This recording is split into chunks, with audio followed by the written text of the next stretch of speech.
Have you ever wondered how to narrow down your AISEMA calls search to just open and forthcoming? How to make a list of potential partners? In this video, we will show you how to do it quickly.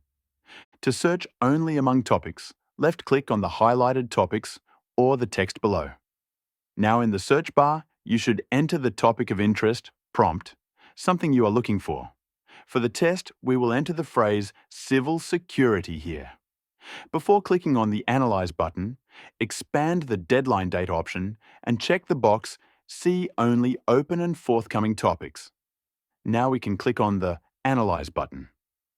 In this view, we present an overview of the entered query.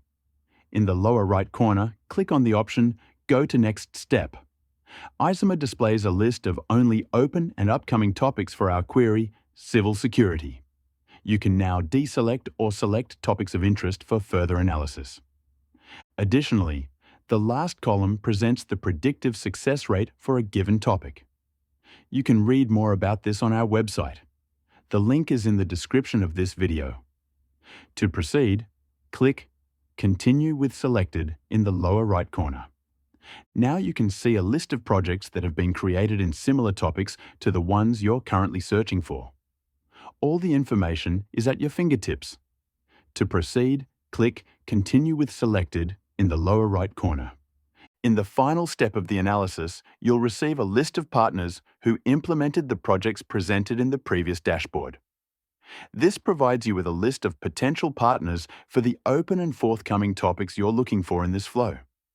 You can also use the Open and Forthcoming feature in another way. Once again, we click on Topics. This time, we only select the Open and Forthcoming option, and without entering our query, we click the Analyze button. Here, you get a summary view of upcoming topics. To see the complete list of topics, click Go to Next Step. In this dashboard, you get all open and forthcoming topics with predicted success rate. Of course, you have the option to continue the analysis as before.